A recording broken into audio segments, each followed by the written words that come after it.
Hey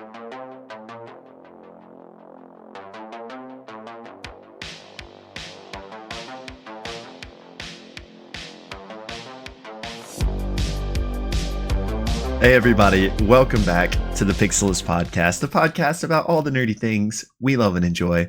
I'm Will, that's Blake. Today we're here to talk about some Critical Role. Woo woo! Woo! How you doing, buddy? I'm good. I'm wooing to cover the deep sadness of this episode. So, yeah. How are you? I'm good. We're both, I think, not fully over the vid, but we're pretty close. At least I don't want to speak for you, but are we talking about Corona or are we talking about the episode when you say vid? Oh, Corona, COVID. Sorry, yeah. We're just gonna go say neither. We're not over either of them. Right.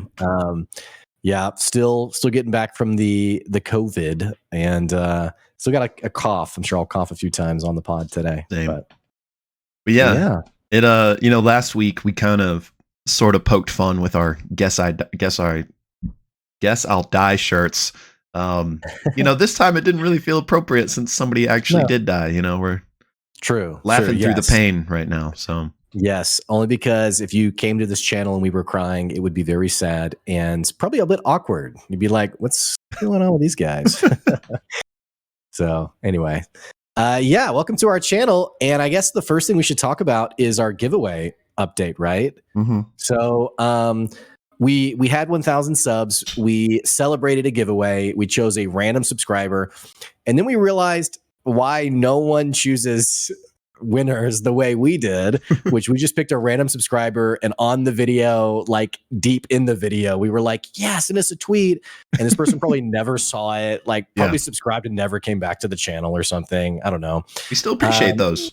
We do actually. By the way, yeah. But the person never reached out to us. And so we finally got smart. We're going to redo the giveaway, which has been like the most extended giveaway of all time. It's been like almost 2 months, I feel like. But what we're going to do is we're going to post right after this video later today. We're going to post another video that is going to be called, 1,000 subs giveaway. We're going to redo the giveaway, same prizes as before. And we'll talk about that in the episode or in that video. And to enter in for this giveaway, you have to be a subscriber, and then 2, you have to leave a comment saying who your favorite Critical Role character is. I don't know. What did we land on? Well, something like that. I guess we'll talk about it in that video, but yeah.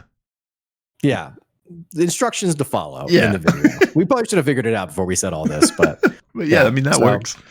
Anyway, so just check that out. Leave a comment. Again, you got to be a subscriber. And then this time next week, we'll pick from those commenters. And just an apology that it's been so extended. It hasn't been intentional. It's just kind of us being amateur YouTubers, I guess. So anyway, and if you're listening to the podcast, you can just go to our YouTube channel, which is youtube.com/ I think it's Pixelists YT. I think it's the Pixelist YT. You can create your own URL, once you get a certain point, and the Pixelist was taken, which is strange. Yeah, that's right. So youtube.com/C, the letter C, like for channel, /the Pixelist YT. And that'll get you to our channel. Again, if you're just listening via Spotify or your favorite podcast app. Yeah. And I'm sure if you search the Pixelists on YouTube, we're probably the only thing that comes up, I would imagine. Or maybe this secret channel that stole our URL maybe also comes up. I'm not sure. Did you see that meme, by the way, of there was some meme that was like the person who chose like your favorite character name in your video game, like in WoW. And it was like a meme starter pack, maybe on the starter pack subreddit, but it was like the person who stole your favorite name that you've used across like every game. And it says like last logged on 18 months ago, 0 posts, that's perfect. 2 hours played. And you're just like, Urgh. So it is always that way though, True. They just log on, take a bunch of names and leave forever. Yeah. Right. Well, I guess we got a very sad episode to talk about today. We do. And I'm a little miffed because I had the second half last time, and now I have the first half this time. So I got a whole bunch of sad to talk about today. But Unfortunately, yeah. anything we want to mention before we kick off? I don't think so. I think it was basically just the giveaway. So yeah, if you're new to us, what we do is a recap before we dive into the discussion of every episode.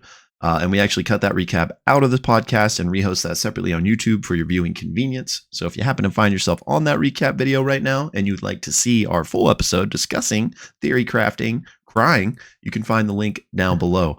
But yeah, without further ado, I guess we can jump into this recap of episode 34 of Critical Role.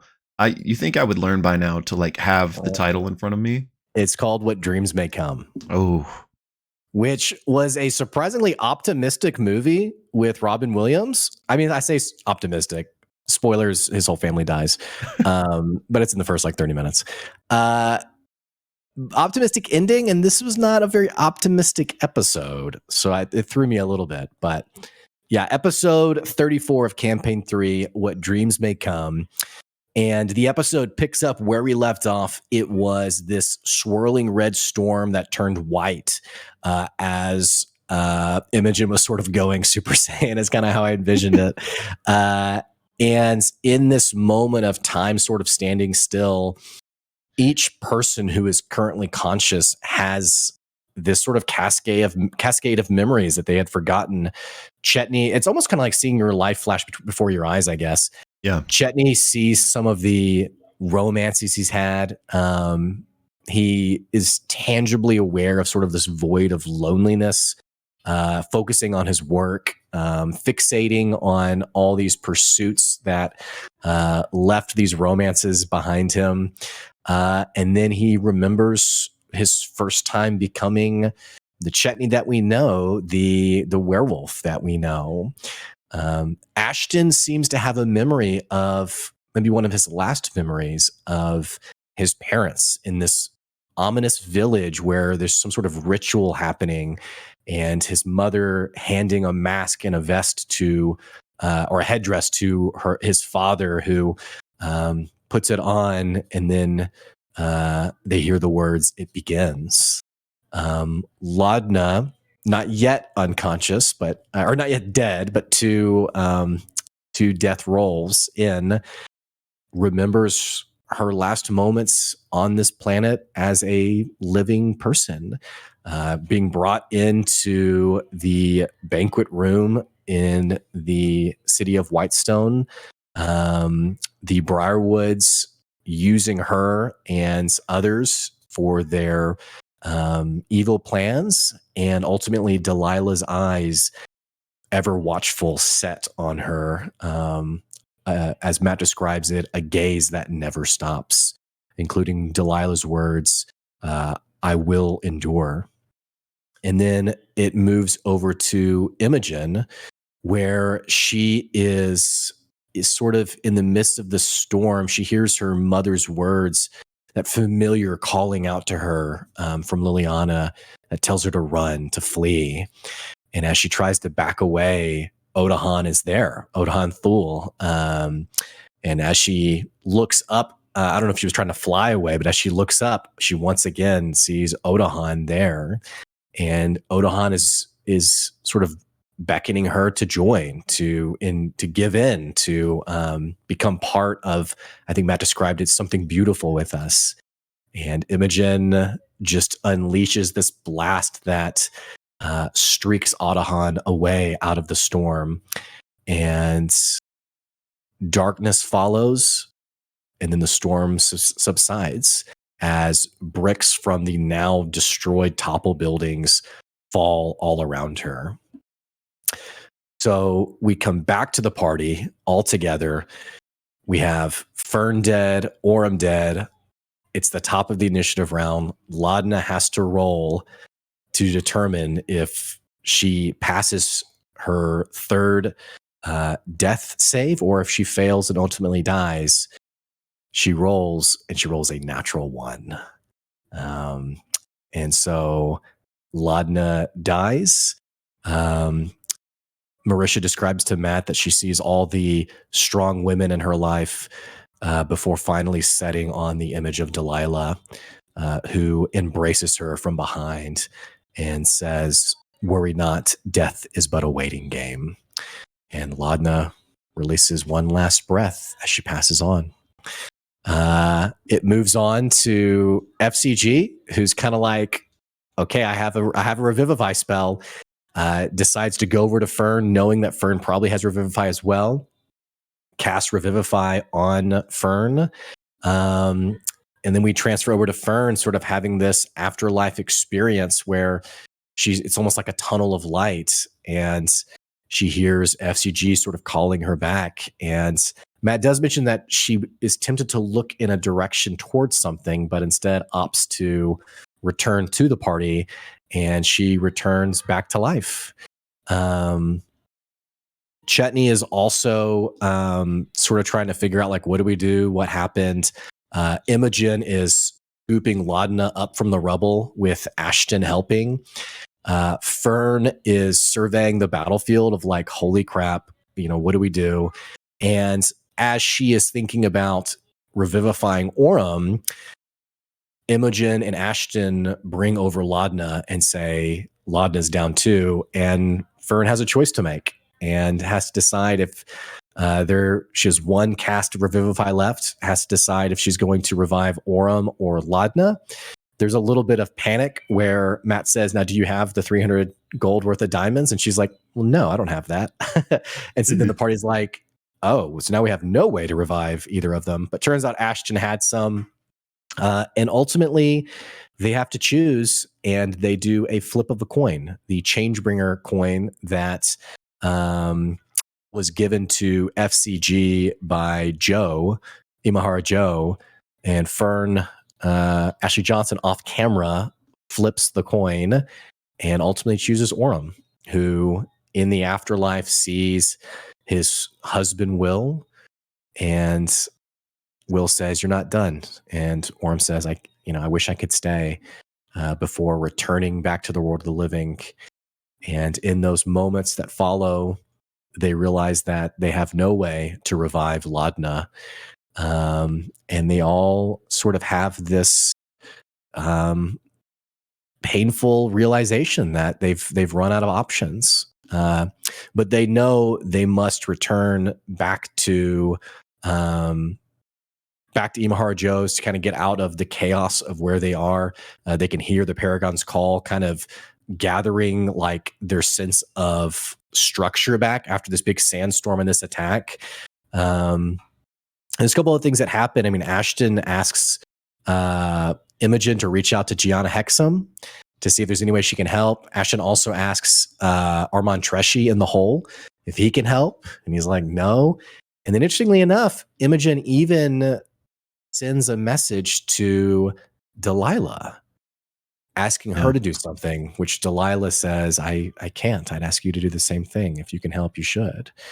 And with that said, the party heads over to Imahara Joe's, and then we move on to our break. So, good job. On to you, man. Yeah.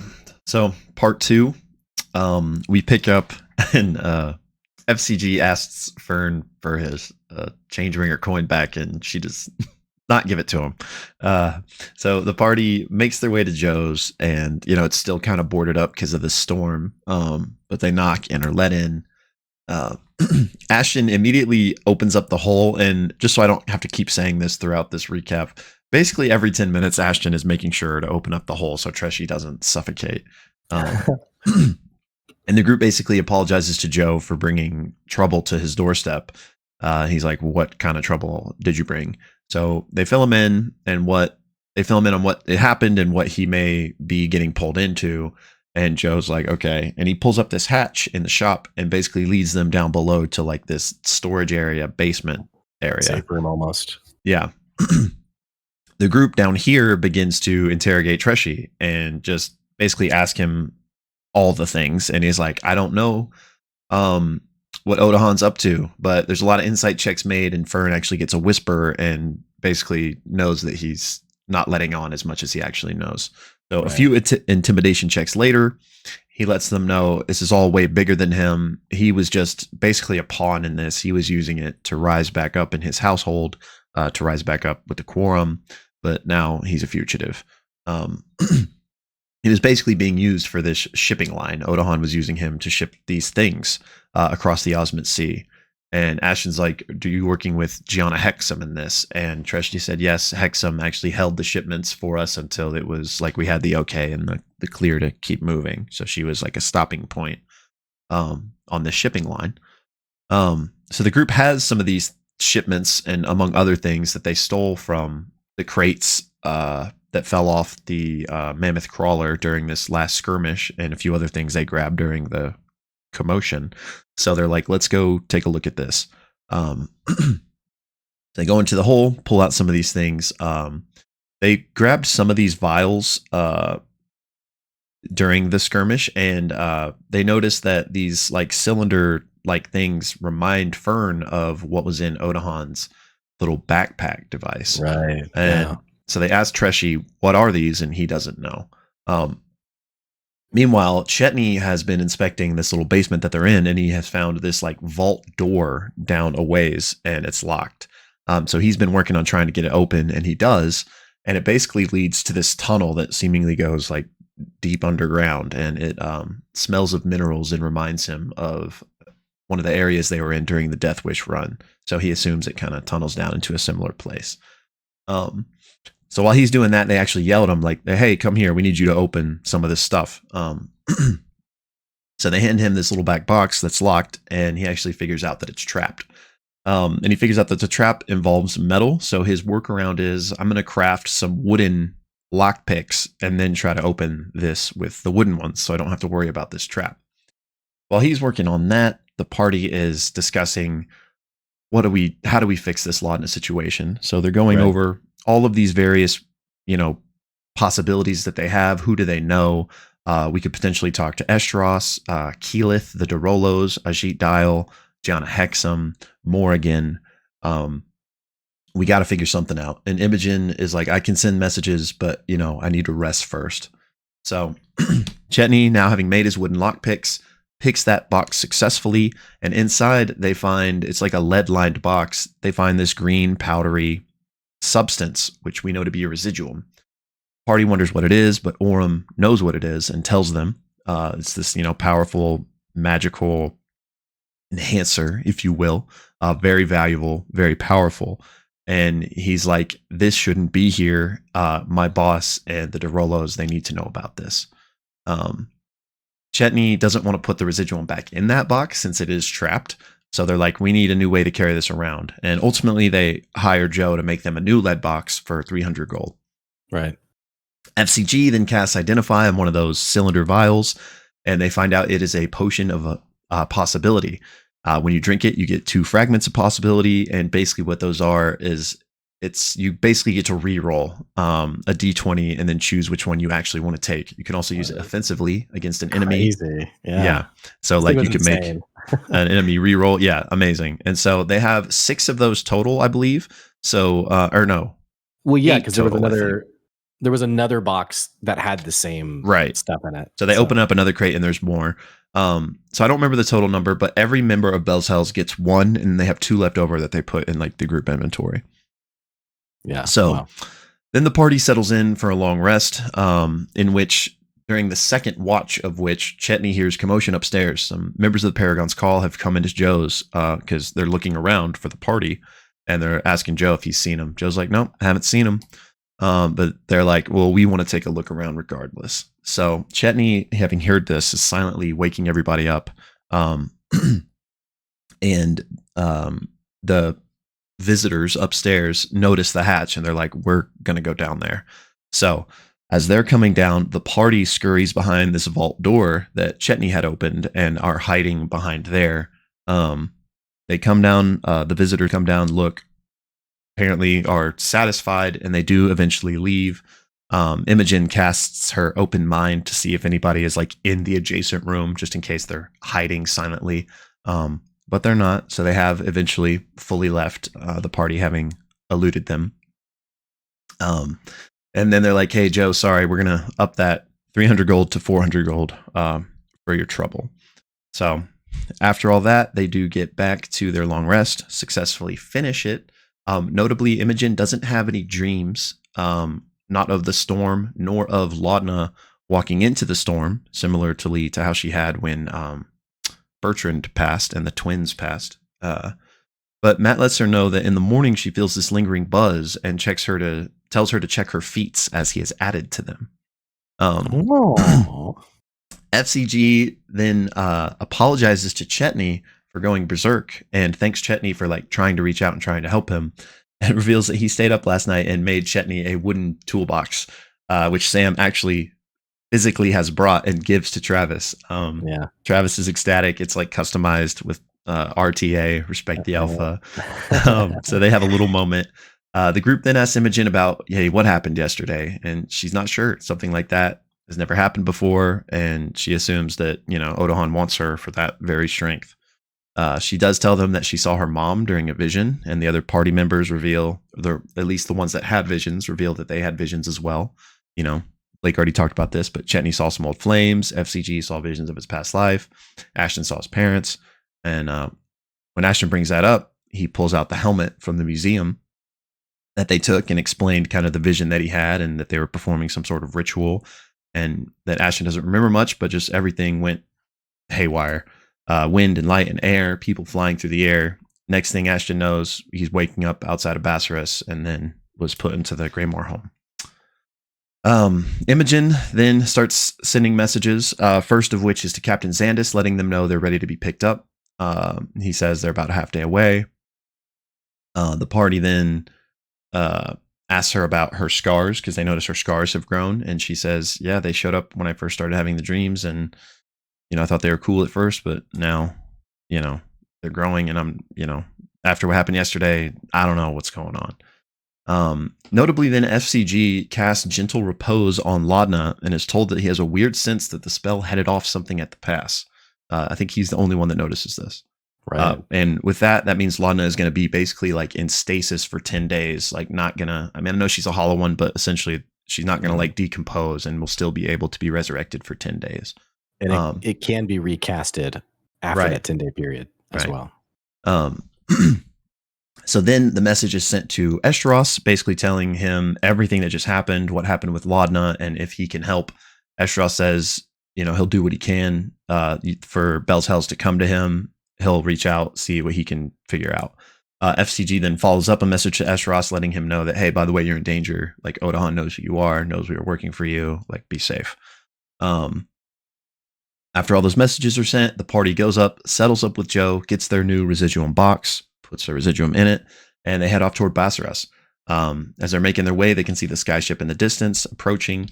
They make their way to it. There are some crawler bikes headed out to the ship as well, because this is not a normal occurrence, and the party has wanted people. So they're basically racing, kind of trying to reach the airship before these crawlers do. The airship drops out these rope ladders. The party all is trying to get up on him. Everyone does except for Chetney, who rolled a natural 1, but Imogen casts Fly on him. And so everyone is able to safely make it to the deck, and the party is off toward Drusar. And that's where the episode ends. Yeah, that is episode 34 of Campaign 3, What Dreams May Come. And don't forget, if you're watching just the recap, you can check out the link below for the full episode discussion. Will? It's a great episode. What'd you think?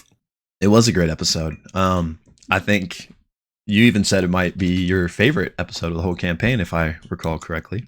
Yeah, I think it was one of my favorites, maybe my favorite. Yeah, I mean, definitely like when the episode ended, like the rawness of the emotion of it I was really like walking away being like, that was the best episode I've seen. And now having a week to sort of sit and simmer a little bit, it's not any less. It's just kind of the emotion has worn off a little bit for me. Or I've just processed my grief a little bit more. Yeah. It's still absolutely one of my all-time favorites.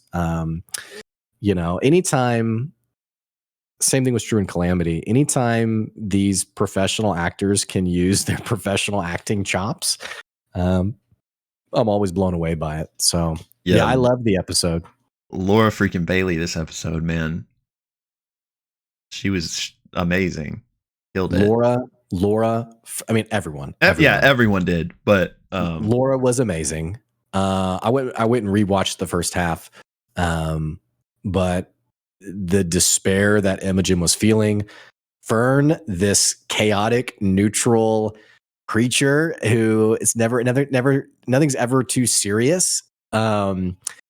Ashley Johnson, you couldn't tell quite what was her emotion versus her character, but like having this moment of realizing the severity of the situation, Orem seeing Will and like his voice just weakly saying, I wish I could stay. I mean, and then Ashton full on like eyes wide. Okay, what are we doing? I do this. And then, it's just, I don't know. I just thought it was amazing. Like they really got into it and it was really special in terms of the episode. Yeah, there's some just great like gut wrenching moments. Yeah, I'm thinking of them all right now, but yeah, I'm not to wax too poetic here, but you're so right. Like when Fern first was res and was like, what the fuck do you mean Orm's dead? Like that was just so like, not her bubbly self, and like Ashton yelling for like, call Gianna, like, because that's the only thing he could even think of. But yeah, everyone's performance amazing. One of my top episodes for sure. Emotions were running high, stakes were running high. It was just, not to boil it down to this, but I mean, it was just entertaining. Like pop, pop, pop, pop, pop. So yeah, fantastic. Of course, loved it. Big surprise, I'm sure, to everyone listening. Yeah, I mean, it hurt though. And this is something we touched on in the last episode about like death and stakes in a story, which, I'm not going to retread that entire thing. If you want to hear it, you can check out our last episode, but it hurt, but it also just kind of, I don't know, makes it. Yeah, I mean, it's. I think Sam kind of joked about Dorian Deus Ex machining his way into to save everyone. It does feel hollow when there is just like an out like that. So and so shows up and heals the party to full. So I appreciate Matt's boundaries of like, we're going to protect the story. And honestly, we said on the last episode, my guess would have been Orem, but it does make sense. So we supposedly, and I did air quotes at this part in the recap, we supposedly got a coin flip from Ashley Johnson. Do you think a coin flip actually happened, or do you think she lied and said it was Orem just to choose Orem? Yeah, I wanted to talk about this. Well, she did flip the coin. She did? Okay. Yeah, I don't know if you saw that. I didn't actually see it flipped, but she didn't show it though. Right. So she did flip like a literal actual coin in real life and immediately hit it. Like Laura was trying to see what it was, but she immediately hit it. So nobody saw it but her. And then she immediately like put it away. I was wondering this, man. Now, I mean, maybe it landed on Orem and that's that. But I think if it landed on Laudna, she still would have picked Orem. So I don't know, because that's one of her best friends. Like she's been with Orem every step of the way, dating back to EXU, and she's already lost Dorian, not to death, but Orem's all she has left. And this is a girl that's never had friends, like she was with her grandmother her whole life. So like this is literally her only friend. So I don't think that she would have not resurrected Orem. So it is very interesting to think about if that coin flip maybe did land on Laudna. But yeah, and reminder for our listeners, if you didn't watch EXU, the first one, the 9 episodes, Fern and Orem are from that. They started there together. So yeah, they've had about a year's worth of time together, traveling together. So the history is there. I agree with you. I think even if it landed on Laudna, she still chose Orem. Otherwise, why hide it, right? And so the question is Imogen going to ask her about it? Is there going to be like a pressing on it of what did you really flip? Which I don't know if there will be, but it would be an interesting story point for her to really want to know what she really rolled. Yeah. So, In any case, it would just be interesting if it came up later, like even if it wasn't like maybe it was just Fern confessing at some point to clear her conscience, you know. right. I mean, especially I mean, not to there's a whole nother subject to talk about here on if Laudna does come back or not, but especially if she ultimately does not, then that gets way more juicy, I guess, let's say. Um, so I mean, I could definitely see that potentially coming up later. Well, I mean, maybe we talk about that real quick. I mean, where do we think this goes with Laudna? Because there's a short term question of like functionally at the table. Is Marisha at the table Thursday? And if so, is she coming to the table with a different character, a new character? And then the long term side of it is, what is the solution for bringing her back if that is an ultimate option? And maybe we can just go ahead and say, like, there's going to be spoilers in this discussion just for everyone for campaign 2 spoilers. Maybe campaign 1. No, I'm just kidding. Maybe I don't know. I never I'm just thought. messing with you, but maybe. I'm curious, since you watched campaign 2, how the level of commitment the party, they're going through grief, they're grieving. And so they're like, we're going to find a way. We're going to bring you back. Like they seem very committed to the idea of bringing Laudna back. When Molly Mock died, how does it compare to that time? Was there the same commitment? Because I'm trying to line it up in terms of like potential outcome. Ashton rolled a new character. What happens from here, I guess? Like, how does it compare from campaign 2? So what are your thoughts there? So trying to decide where to start here. First of all, I don't think Marisha is going to be at the table Thursday. Now, she may join the table at some point, but I don't think like she'll be there for the announcements and stuff, but like when the game actually starts, I don't think she'll be sitting there. Wow. Why is that? She doesn't have a character right now. Yeah, okay. Because you know how she left the table last episode? It's the similar thing. You don't think Captain Xandis has like a first mate that they never met? Who level 20 druid that pops up from the, I was washing the bathroom when you guys were here. I'm Fodna.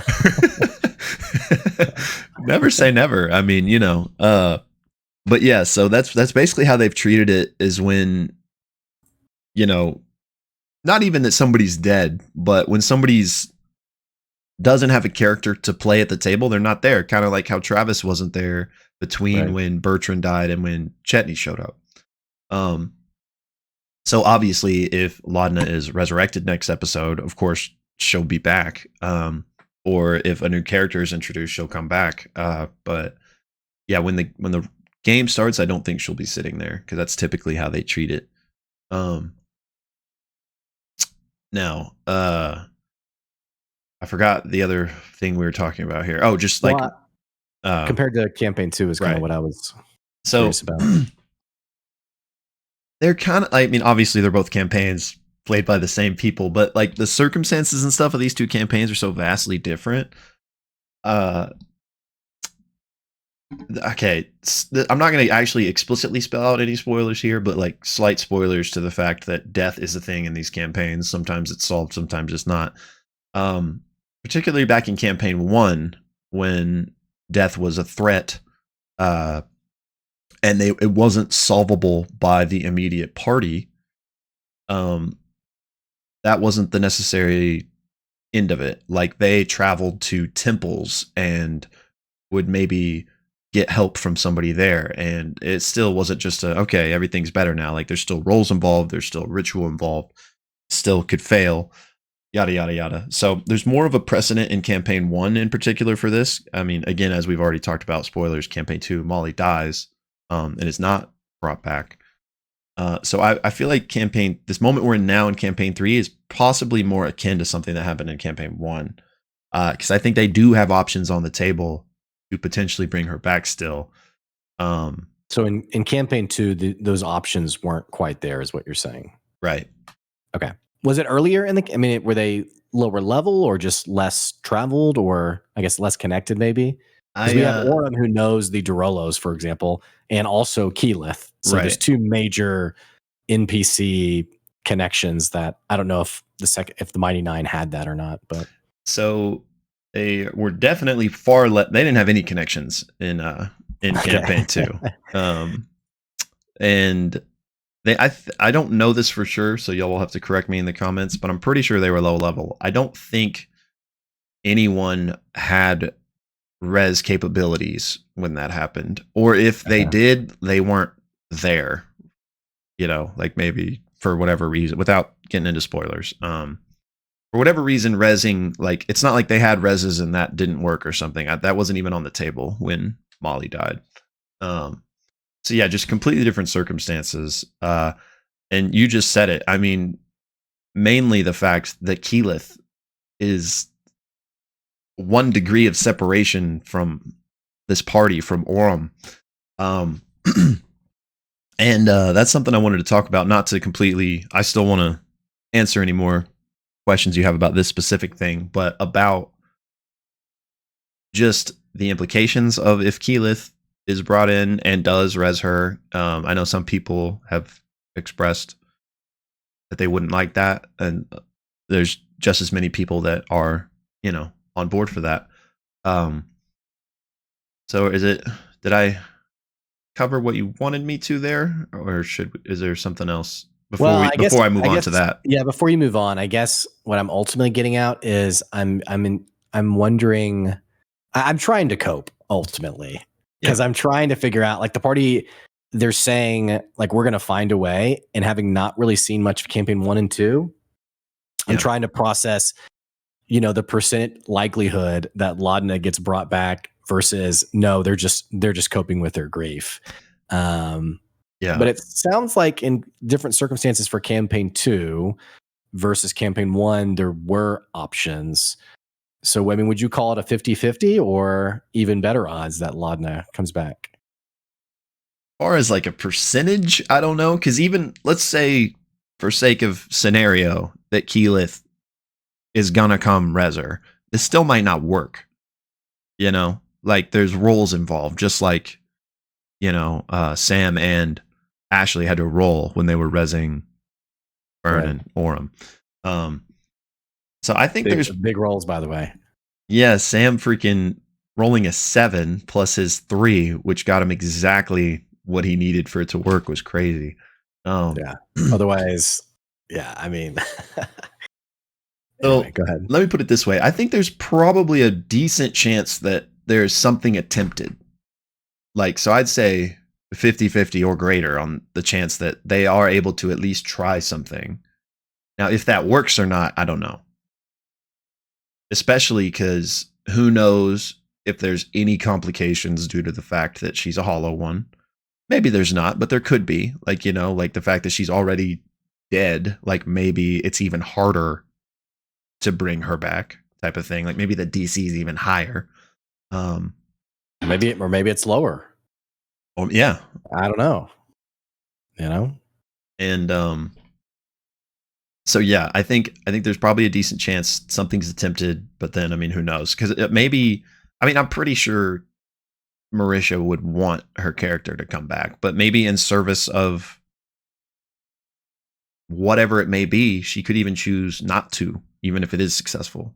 No, Laudna's too good. She is my favorite. She is too good of a character. Did not come back. I know, she is so great. Do you like how I went from like conjecture? Yeah, I wonder what to like full blown fan service. No, she is coming back. It's happening. There's no matter what they have to do.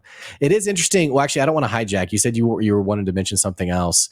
My mind's already going somewhere else too. So maybe you go first, and then. Are you talking about the Keyleth thing or something else? Well, it made me think of Keyleth because there's some context there of, like, I envision, some people on Reddit have talked about this as well, them bringing her to Keyleth, and then one of them slipping like, oh, and Delilah Briarwood is, you know, her patron, and Keyleth being like, wait, what? I'm sorry, what was that? Yeah. You know, and then being like, no, nothing. You know, I mean, like, I just kind of wonder. there's some. It's not just like I'll resurrect your friend. I mean, there's some real Wait, what? interesting. Yeah, Especially if Percy were involved in, because they're thinking about talking to the Derolos too. Like, right. he's the one that would especially probably, register that name. Yeah, I saw Legend of Vox Machina. So yeah, I mean, there's so many different things I want to talk about right now. Real quick, I guess I'll say before we. Anyway, it would just be devastating if Keelah did, or if Marisha did lose Laudna. Just because this is something we've talked about in the past, how Marisha kind of has been a magnet for a lot of like hateful comments and stuff in the past campaigns. But Laudna has been like a fan favorite, it seems like. So it's just kind of great that like, and there's always haters, of course, and but it seems like this campaign in particular, she's really kind of like hit a stride. Not, I loved Keyleth and Bo. I'm just talking about like toxic side of communities. Marisha has always gotten a lot of that attraction, and it seems like there's been less of that with Laudna. Well, you've mentioned that, and I, having only really gotten into campaign 3, I would have had no idea if you hadn't told me that, because I would say she's pretty universally appreciated from what I've seen. I don't really keep a pulse on everyone's comment, so that would just be like an added layer of, oh man, like, not that anyone should care what toxic people are saying, but it, just to her finally have such like to not have to deal with that type of stuff. And then, who knows if she made a new character, if the gremlins would pour out. But yeah. So anyway, back to, and I know you said you had something to talk about. So if it wasn't this, or that was okay. Now, I guess there's this whole conversation of Deus Ex Machina of are we erasing the stakes if they're able to bring her back now? So on and so forth. I hear what that camp of people is saying, and obviously we have to see how things play out, but I personally don't have a problem with them reaching out to Keyleth, because like if they had done it in campaign 2 with Molly, that would have made no sense. Like no one in Mighty Nine knew who anyone in Vox Machina was. They had absolutely not even, Kevin Bacon degrees of separation from Keyleth. But sorry, what is that? What is that? Like was that a stretch? Like, what was that? Like the 6 degrees of Kevin Bacon? No. Have you never heard this before? What is this? It's like no one is more than like 6 the 6 degrees of separation. Yeah. Kevin Bacon is like, for some reason, like the example that's always used. Like everyone can like connect themselves to Kevin Bacon within 6 degrees of separation or whatever. All right, guys, we're gonna have to get in the comments and try to verify that this is the case. But I've never heard crazy. That. That's I do appreciate the new meme that you've given me. Yeah. So as you were saying, though, they didn't know Kevin Bacon. Right. They didn't know Keyleth. Right. So I think here it would almost be weird if Orem didn't explore that. Like he literally already has a relationship and already in this campaign has communicated with the voice of the Tempest. So I think it would be strange if that at least wasn't explored. Now maybe she doesn't do it, maybe she can't do it, but I think the fact that they're going to reach out to her makes sense, and it would be strange if they didn't. Also with Estros, also with Gianna, if they end up doing that. So I don't feel like this is Deus Ex Machina. I feel like this is players just, grieving, coping, and there are still mechanics in D&D that would allow for resurrections at this point, especially with Gentle Repose. So I'm okay with it. Where do you land on this? Yeah, I agree. I think people are being a bit overly rigid if it's like, no, those are the stakes, those are the consequences, you can't, no backsies, it's like yeah. Okay, getting a little inflexible on this. I mean, I think the stakes are already there. The weight of the story is already there. I mean, having watched last episode alone, like regardless of where we go from here, I mean, like the story depth is there. And I like what you said. Like it would almost be odd if Orem didn't reach out and try to find a solution. it's interesting the fact that they have residuum, which isn't it true that residuum can take the place of any component for a spell? Yes. Okay, so that's interesting. That's an interesting little breadcrumb of information that I'm really curious. And is there any kind of like monkey's paw with like, can you just use it freely, or you don't like give your soul over to? I mean, not that we know of. Maybe that's Okay. the other shoe to drop. Okay. But yeah, not to cut you off here, but you bring up something that I did want to talk about is the part of the decision when when Fern was flipping the coin and stuff is that they couldn't res both.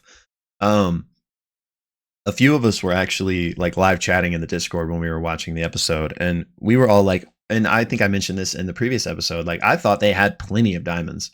So we weren't sure if perhaps, and this isn't, important, what's done is done and what happened. But I'm wondering if maybe even they had diamonds, but it just got lost in the inventory, like in who, like, oh, I thought you had them. But it was funny because I think there must have been a lot of that type of discourse happening. Because I saw Marisha tweeted, it wasn't about the diamonds. She only had one spell slot. Right. So yeah, it didn't even matter about the diamonds. which kind of an annoying tweet. Not her tweet annoying. The fact she had to tweet it was a little annoying. I'm like, that goes back to, we talked about this last time. Just anyway. It's annoying that the cast has to deal with this type of stuff. But what was hilarious was, so I don't remember her exact wording, but it was essentially, it wasn't about the diamonds. She didn't have the spell slot. Sam responded to that and goes, but also we didn't have the diamonds. So I just thought that was really funny. But my segue there was that they didn't have a spell slot, so it didn't matter. But had they had known that they had that residuum, they could have used that in place of the diamonds. But again, no spell slot, so it doesn't matter. But yeah, it is kind of funny that they had lots of spell components right under their nose. Yeah, it's pretty interesting, and it feels like we should come back to that because I want to ask about I'm just going to call it the dunamantic liquid or dunamancy liquid or whatever you want to call it. What is it called? The vial of possibility liquid? Potion of possibility. Yeah, potion of possibility, which seems so broken, by the way. But going back to one other detail that Fern mentioned, the fact that Morrigan can bring people back from the dead. Yeah, and she's maintained that she's died before. Even before this episode, I remember, I don't know if it was in EXU or if it was in Campaign 3, but I remember at one point she mentioned having died before, and we talked about it in our podcast discussion after that. So I'm wondering if I forgot Fern's been brought back before. Yeah, I forgot about that. That's interesting. We know that we don't know. It's heavily implied that Morgan is a hag, and also trades for. There's always a trade-off for something you want. So I wonder, and we've also been wondering, is there going to be an opportunity for them to go to the Feywild and meet Morgan? This seems like a very easy in to that next phase of the story where maybe they go to Morgan, but the question then becomes, what do they offer her in return? Right. Which, and I don't know. Yeah, I mean, so yeah, even if the Keyleth, if the Estros, they have Morgan that they could try as well. And yeah, I feel like if they are going to get a high level person to help them out, I feel like they probably have a better chance of just Keyleth being that person before they make their way to Mori. But if it did happen that way, I would love to see if there wasn't anything required. If she just cared about Fern that much that she would help Fern, because I just want to know so much more about their relationship. Or would there be something required and maybe she doesn't really have a true love for Fern? So many questions there that I would love to get any type of context on. Have you seen, while we're on the topic, have you seen this conversation piece about it's a theory that I don't ascribe to, but that Delilah wanted her to die so that when she eventually gets revived, that it's actually not her that comes back, but Delilah. Have you seen that? I haven't seen that explicitly, but that is interesting. I mean, it's interesting, but I also, for me, it doesn't quite line up because I don't know. It feels like Delilah has been sort of protecting Laudna, like sort of wanting her to. True. Like, I haven't really, we haven't really had a scene where like she's on an airship and Matt's, RPing as Delilah's like, jump off the airship. It's Yeah.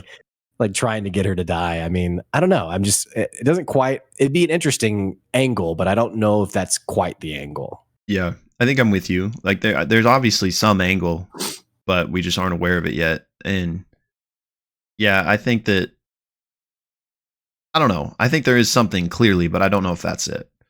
But that would be crazy if like next episode or whenever they like perform a ritual and oh, it's not Laudna. Ugh. Oh, How many episodes you think it's gonna take? I don't know. I mean, because they're on the airship right now. I don't know. I really don't see it happening this next episode, but I mean, it easily could, because I mean, especially if it is Keyleth, she could get to them probably pretty quickly if she wanted to. But I don't see it happening super, super quick. It's the last episode of the month. Oh yeah, might have a big old cliffhanger. We get a break for next Thursday. I forgot about that. Yeah. All right. There's so many like little things I wanted to mention here. So I'm just kind of try to. I guess before we jump into it, you guys watching, tell us in the comments what you think. Like, what's going to happen here? What's your best guess? What was your reaction to Laudna's death? And what's the answer going forward? Would love to hear your thoughts. All right, Will, what else you got? All right. So the residuum. I wanted to talk about this. That's in conjunction with the dunamantic things that are being shipped. The conjunction. Conjunction of the spheres. we also have residuum. Which how much did they have, by the way? I don't know. I didn't really get a feel for how big the box was, but it was a lead line box that like I assume one person was able to hold. So I can't imagine it was too big. Well, we know there's several vials, but I couldn't tell if there was just like a single pouch of residuum or if they have another one in the other box or what exactly the amount is. My understanding was that there was a completely separate box that was only residuum. Oh, okay. Yeah. But I might be mistaken. Because there were some of the boxes were marked with Armand Tresci, and then there was like the other box that was also getting loaded. So that would make sense. So I guess we don't necessarily know that the residuum was even part of this same Odahan transport line. I mean, presumably it was because it's from the Paragon's call. Maybe just Tresci's not involved with it. Maybe he is. I don't know. But anyway, the residuum reminded me, and I texted you this.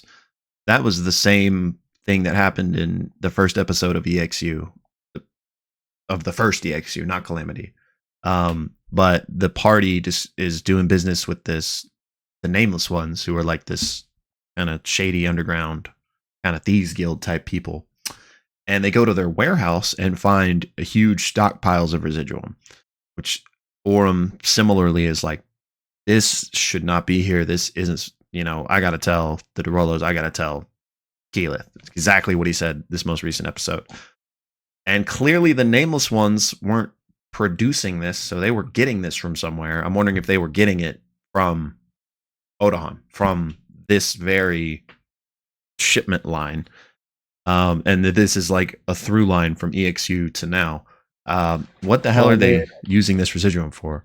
Yeah, I mean, the Nameless Ones are also a thieves guild. So, I mean, maybe they were, pilfering it off the top because it was a fairly large stockpile, right? Yeah. So, yeah, I mean, could be involved with it. They could be like the front line of distributing it, or it could be, as a thieves guild, they've been stealing it because they also had other like exotic, expensive things like, the big crab thing. Yeah. Whatever it was. I think it was an on-keg, maybe. Yeah. Yeah. So I don't know. It's interesting because I also didn't expect Diana Hexam to be part of it. I thought maybe she had stolen a box because it was almost like her and Armand were sort of pitted against one another earlier when we first met her. Mhm. So it was a bit surprising to find out, as far as we know, assuming Armand's been honest, to find out that Gianna was part of it. Yeah. Maybe that was just optics on her part to kind of smokescreen, or maybe, she seems like the person that's just always trying to get one leg up on somebody else. So maybe Right. she, like, whilst working with Treshy, still is trying to get one over on him. But how about Treshy being like, when the what's it called? Big Slug Mom, when she was referenced, and Shade Mother, yeah. Shade Mother, yeah. And he was like, oh, no, that was the Nightmare King. I'm like, no one will take responsibility. Everyone's like, oh, no. Like, because when the Nightmare King was asked about like the child sacrifices and other weird stuff, he was like, oh, no, that was Armand, who I just was making some money. And which we pointed out then, I said that doesn't really add up to me. No one did an insight check on that. And I don't know. It feels like there was some business mixed with a little bit of pleasure on the Nightmare King's side of, yeah, let's go ahead and throw in a child sacrifice. But it's interesting to me. I'm wondering like who's telling the more honest truth in terms of responsibility for this kind of stuff.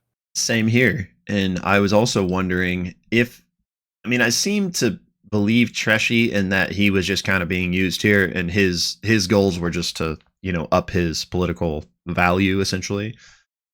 Which maybe it's not fair to believe him on that. Maybe there's other things going on. But for my money, that checks out to me. So what I want to know is, what is the plan with the Shade Mother, with the Shade Creepers digging down deep into Drusar? Like, that's still, like, I haven't forgotten that. Like, I still feel like something's gonna drop with that eventually.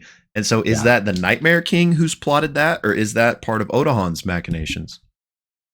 Yeah, it's definitely, there's like the very superficial part of the plan of like sow discord and chaos to bring in the Paragon's Call, that Armand does feel like the simplest link to. The mimic wall at the theater, the animated furniture and like dining set, whatever, that all checks the box for me. But like you mentioned, the Shade Mother and the Shade Creepers digging, that seems a level of nefariousness that's much deeper. Not to mention also the transport of Broomstone. Yeah. So we have a few things being transported. We have the Dunamantic liquid, we have the residuum, and we have Broomstone. 3 incredibly rare and valuable things that one group has. They have all 3, and they're transporting all 3 for some reason. Very interesting. They're clearly gonna lift Drusar to Man, Ruidus. you're really on this, which I'm not saying I'm not on it. It's very interesting though. Armand, I agree, feels more pawn-esque than Mastermind. So yeah, I'm really curious what's happening with all of this. Yeah, same. Again, y'all let us know your theories on this down below. And I was gonna say, go and ahead. Odahan is familiar with Esteros too. Mm-hmm. That was interesting. Of like, oh, Lord Esteros, I need to pay him a visit. Like, it's interesting that these seemingly 2 never having had a reason to meet characters, that they know of each other to the point there was like a familiarity with Odahan being like, I'm going to pay him a visit. Like, not like Lord Esteros, oh, that's that noble who lives in the creepy house. It was like, oh yeah, him. Okay. So Yeah, that's a it good seems point. like there's been an engagement at some point. I wonder if, because Estros used to be a mercenary, right? For lack of a better word. Right. So maybe that's when they crossed paths, back when they were both doing war stuff. But yeah, good point. I didn't even think about the fact that that she just knew exactly who that was. Yeah, it's interesting. All right, I'm just gonna try to, some of this stuff I forgot to mention while we were talking about it, but 2 things with Laudna. One, the gentle repose moment, where the gentle repose. Yeah, I mentioned it during the recap, but Matt explicitly like mentions to Sam that, hey, you notice, like, and just him, something interesting, like you had something off at the pass here. Mm-hmm. I didn't really know what to make of that, if that was just flavor because she's a hollow one, and maybe, blah blah blah. If if it was just flavor or if it was something. Did that even register on your radar? Did you have any thoughts on what that was? Yeah, I mean, Matt, it's tough because Matt is such a great descriptor of things, but he also is such an intentional DM. It was a moment that it was hard to know which bucket to categorize it in.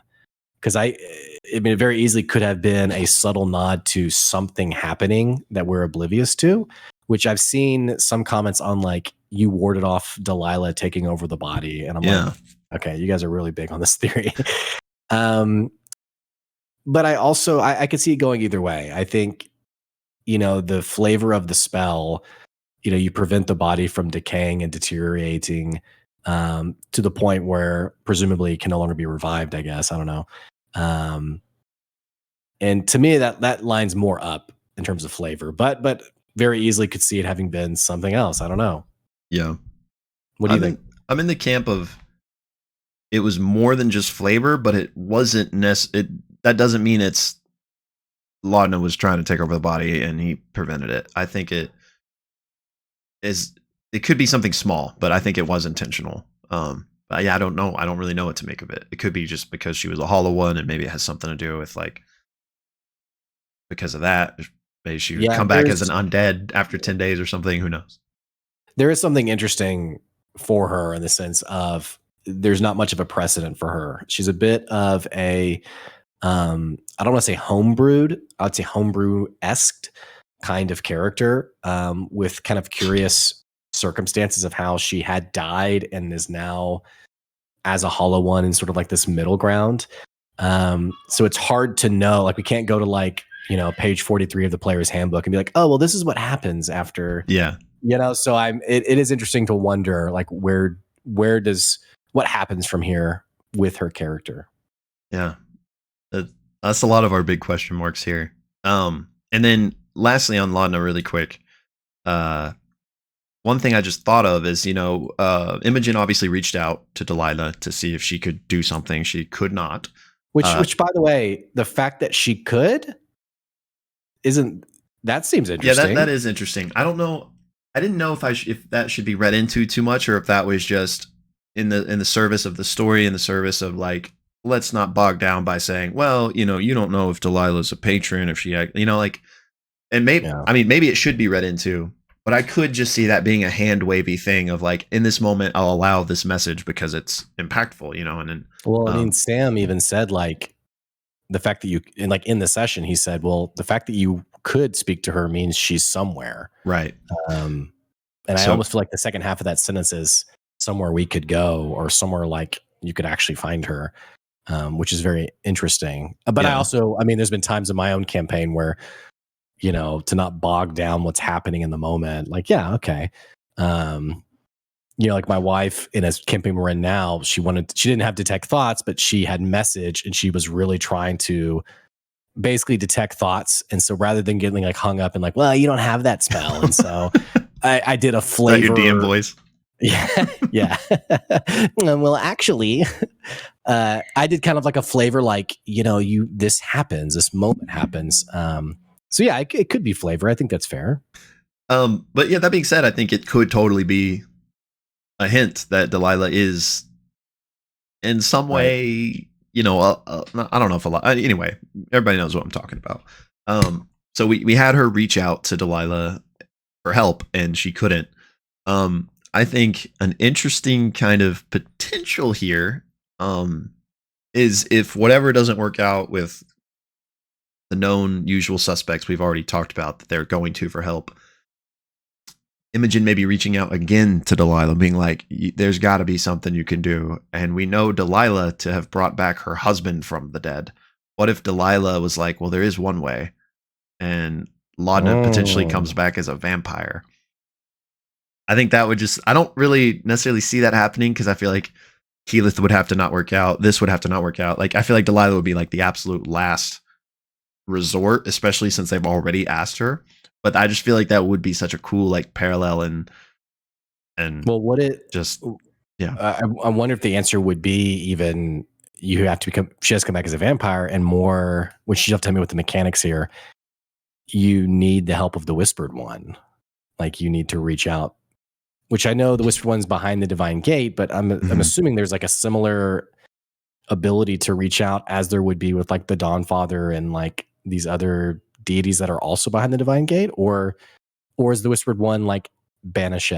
You know, That's a good question. I mean, like could they pray to the Whispered One and get some super big bad guy help?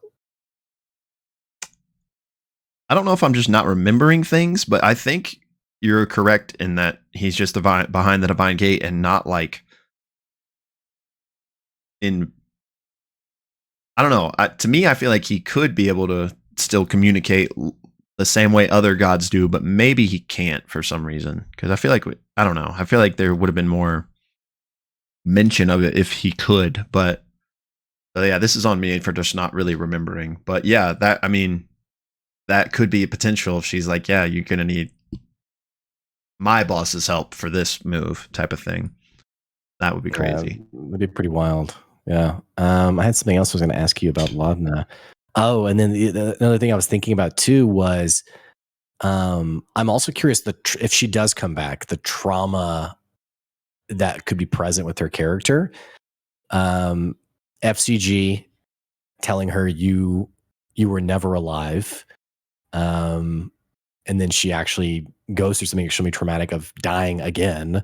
Yeah. And then Delilah, I can't remember the phrasing, but in a few episodes ago, basically saying all of your friends will abandon you, like you can only trust me.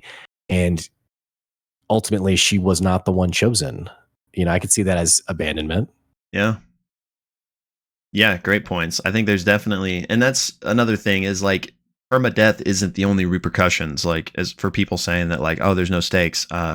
Definitely like you said, there's all this potential trauma, all this potential character development that as a result of things that happened, even if she doesn't die, you know. So 100% with you there. I think that would be really interesting and some juicy character moments for sure out of that. Which speaking of, what about freaking Orem getting his second dose of survival's guilt? You know, he already like struggles with what happened to Will, and now again, you know, if he finds out that he was, I mean, I guess he already did, but like it was a coin flip, right? But if he was chosen to be the one to save over Laudna, like I think that's gonna freaking eat him away. I mean, I think it's an awesome character moment for, you know, making his story even more compelling, which, you know, he's had probably the I don't know how to phrase it. I wouldn't say like the least intriguing story. Like I think what we had said in the last episode was that if someone has to die, it makes sense to be him because it feels like his story has kind of not waned, but kind of come to a point of like, yeah, like he wanted to find out who the great assassins were and like what happened, and now he has. I think now with that pairing of survivor's guilt, it makes it all the more, you know, impactful for Orem to get his guy, you know, to go after and get justice. So I am very excited for his character moving forward. And Liam is so amazing at his character, and like I'm excited for more. There was definitely like a bit of a coming down from adrenaline in this last episode. I'm really excited for the time on the airship and seeing if we get some just really cool role play. Yeah, me too. I think we're definitely in store for it. All right, just a couple more quick things. Basically, darting back to more earlier in the episode. First of all, really quick, so we saw Orem's kind of heaven scene, if you will, of being reunited with Will, and basically the afterlife for him was a good thing. But with Fern, we're treated to like this hellscape kind of. She, you know, briefly looks back away from the tunnel of light, which is F.C.G. rezzing her, and Matt describes like this darkened hillscape with all these hungry eyes like staring at her and like the sliver of the moon. So I was like, what the heck is this? Like, you know, there's been some, I mean, there are gods, and the gods have been explored some in previous campaigns to some extent. So like, but the quote unquote afterlife hasn't been too fleshed out, and it probably depends on your god and depends on a lot of stuff, right? But I just thought it was in Matt's world. I just thought it was interesting that Fern got that scene, and so it made me wonder, like, what what's going on there? Like, is it something? Is it just that she's not as noble? Is it as easy as a black and white thing? Like Orm got a good afterlife, she got a bad one because she's not a good person per se, or is it like, was there some deal struck via Mori or via whatever for Fern's eternal soul or something? These were just all the thoughts that were coursing through my mind. It was definitely quite ominous. One Reddit comment that I read, it was kind of like an offhand comment, but someone was theorizing that maybe it's the Shadowfell is maybe where she had gone, which is like it's like the counterpart to the Feywild. I don't know really anything about it beyond that. So I can't, and again, it was like an offhand comment of like, I think it was the Shadowfell and like nothing else. Yeah. And I haven't really read anything about it either, but that's one detail that I've read that I was like, I'm intrigued enough to read more. And then here I am having not read anything. So yeah, I don't know. Shadowfell is a great guess, because I do think it's something like, I don't think it would be just something Matt put in purely for flavor. I feel like that is like that is something, if it's the Shadowfell or not, but it is like more than just a quick moment that he wanted to paint. So I like the idea that it was the Shadowfell. We'll have to look into that. Yeah. All right. Last couple things. The visions from the very beginning of the episode. Ashton's. Bro, did we call it or what? I'm telling you, we definitely, I mean, I guess in hindsight, it was pretty like heavy-handed, like a clear connection, but no, we're taking this one. We're taking it because in a museum full of duplicate counterfeits, we pointed out, hey, this one seems interesting. This seems like something that could be Ashton's backstory. And according to his memory, it seems like it potentially was. The question is, what was the ritual they were doing? And we got a detail from Matt. I can't remember who did the history check, but that they basically indulged too deeply into powers they couldn't understand, which then begs the question, what was that power? Yeah, and what was the ritual? And I mean, not that everything has to be connected, but it would be interesting if the ritual and stuff was connected to the larger things at play here. Not necessarily Ruidus, but just we've got the solstice coming up, the lining of the energies. Like maybe they were messing with. I guess the timeline probably wouldn't work out for that, because Ashton's not old enough, I don't think. But it would just be interesting if it did tie in somehow. But yeah, crazy. So they were part of a cult and tried to perform some ritual, and things went way wrong. Like Ashton described people just flying off into the air, like, getting wind and stuff torn apart. I don't know. Very interested to find out more, but yeah, wanted to mention that, especially since we were percolating with that idea from episodes ago. Then the other, can I hijack this for just a second? But just it's on the topic of Ashton. Was Ashton crushing on Laudna in the previous episode? When you mean 2 episodes ago? 2 episodes ago, yeah. When they were going into the sandstorm together, and I don't know. I feel like he was. It felt a little flirty to me, and I mean, this is coming from the same guy who was like, "Oh no, they're just Imogen and Lon are just friends." Oh yeah, how do you feel about that now? After we just edit that out from before. It's like Sappho and her friends or whatever the subreddit is. yeah. No, exactly. No, they're roommates. They're bringing your roommates Thanksgiving again. It's been 6 years in a row. It almost felt like a little bit. It could have just been genuine admiration, but he was sort of very complimenting her of like, you're crazy, you're wild, like in sort of like a appreciative way. I don't know. It just felt like, I don't know. I just thought like, The point that I'm getting at is it feels like Laudna and Ashton have a special bond. and they all have that a little bit, but Mhm. there's something I think more genuine with the two of them. And I'm speaking of Ashton, I'm just wondering how he reacts to Laudna once things slow down a little bit.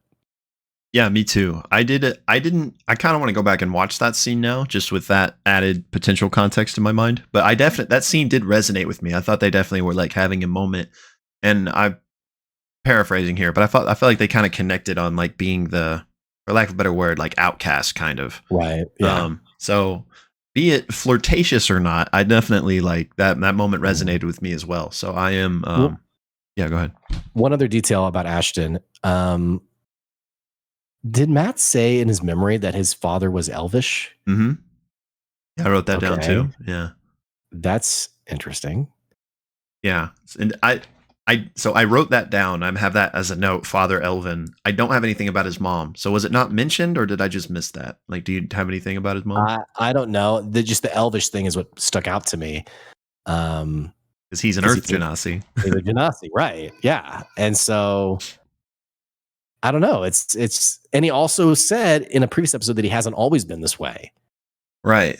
Remember? Which Mhm. I don't know if there was like a common like puberty, like oh you become like this or something, but I don't know. There's something weird going on there that I'm For really curious sure. about. For sure. Me too. But yeah, I remember that comment. I think we talked about it. We're like, what did he mean by he didn't always be this way? Yeah. Um. All right, But sorry. yeah. That was another random detail. I didn't mean to interrupt you. No, you're good.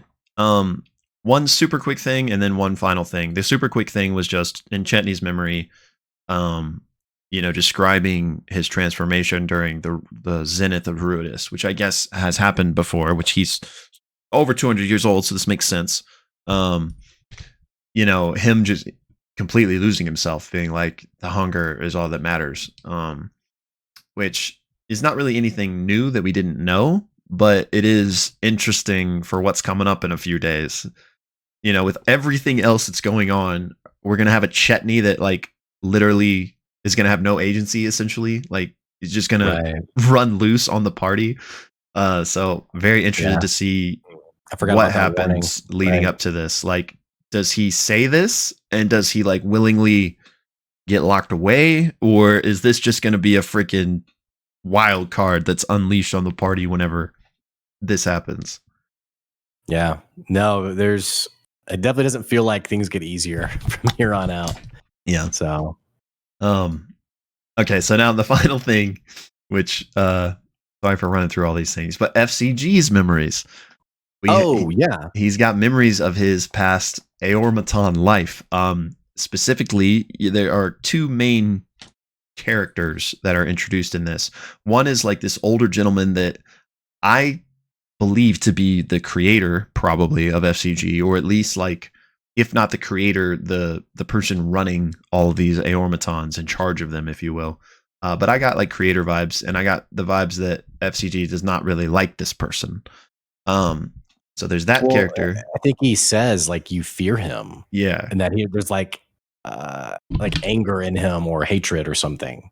Yeah. Um, So so there's that, and then there's this elderly noblewoman that he takes care of.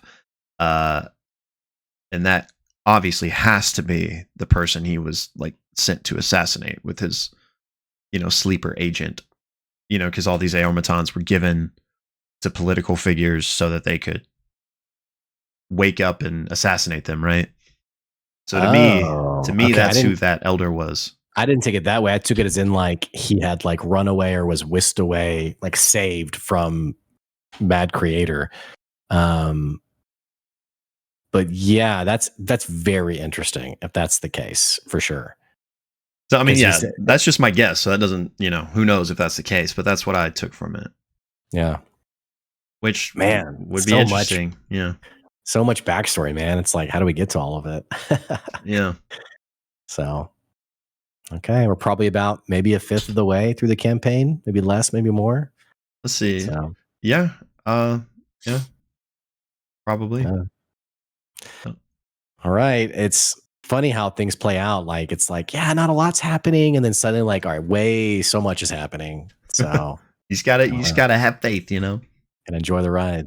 So, All right. Well, you guys let us know in the comments what you thought of the episode, other thoughts, theories, ideas you have. And also stay tuned for our video 1000 subs giveaway to come shortly. Anything else you want to bring up, Will? I don't think so. Okay, cool. Thanks Thumbnail? for coming on this journey with us as always. Oh, yeah. Oh, what should we do? I mean, we did sad last time, but I feel like it's even more appropriate this time. Yeah, maybe like shock and sad. Okay. You know, just like, you know, mouth agape. I don't know. Remember last time when I just... You're like, that's pretty good, right? Go ahead and do that again. Run it back. Okay. Maybe I'm gonna do a little bit of... I can't see. All right, you're good. I think we got it. Excuse me. Sorry. No worries. All right. Well, thank you guys for tuning in, and we're excited for the next episode. We'll catch you soon. Bye, y'all.